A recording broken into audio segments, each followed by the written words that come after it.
వామ్మో! 'అల్లరి నరేష్' గారు ఈసారి ఖచ్చితంగా కమ్‌బ్యాక్ ఇచ్చినట్లే భయ్యా. అది కూడా భారీగా.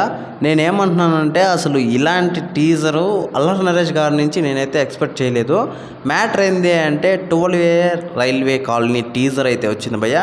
నిజానికి అది కొంచెం హర్రర్ టైప్‌లోనే మనకైతే చూపించడం అయితే జరిగింది.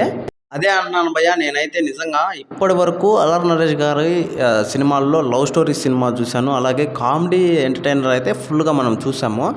కాకపోతే హర్రర్ అనేసి నాకు తెలిసినంత వరకు ఇది కొంచెం కొత్తగా అనిపించింది. అంటే ఇంతకుముందు చేశారు. ఒక 2, 3 సినిమాలు కూడా చేశారు హర్రర్‌వి.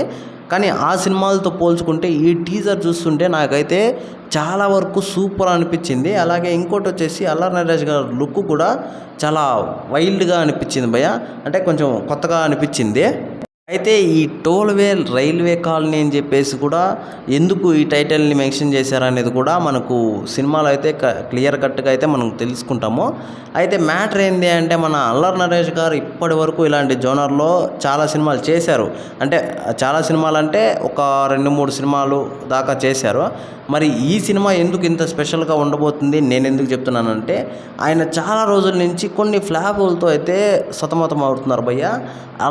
ఇలాంటి టైంలో ఒక అద్భుతమైన స్టోరీని ఆయన ఎంచుకున్నారు అని చెప్పేసి ఈ టీజర్ చూస్తుంటేనే అర్థమైపోతుంది. అలాగే ఆయన కూడా ఒక ఇంటర్వ్యూలో చెప్పాడు భయ్యా, నెక్స్ట్ వచ్చే సినిమా నా కమ్‌బ్యాక్ అంటే భారీగా ఉండబోతుంది. అది మీరు ఊహించుకోలేరు. ఆ రేంజ్‌లో ఉండబోతుంది అని చెప్పేసి కూడా మనకైతే చెప్పుకుంటూ వచ్చాడు భయ్యా.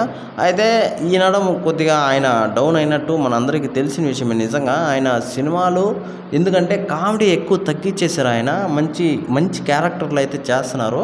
ఆ క్యారెక్టర్‌ని అసలు ఎంతలా మనకు చూపిస్తున్నాడంటే మనం ఆ క్యారెక్టర్‌లోకి ఇన్వాల్వ్ అయిపోతాం భయ్యా. ఆ రేంజ్‌లో అయితే ఆయన యాక్టింగ్ అయితే చేసి చూపిస్తున్నాడు. మరి అలాంటోనికి మంచి హిట్ పడాలని నేనైతే అనుకుంటున్నాను భయ్యా. మరి ఈ టీజర్ మీకెలా అనిపించిందో కింద కామెంట్‌లో తెలియజేసేయండి. మర్చిపోకుండా తప్పకుండా దయచేసి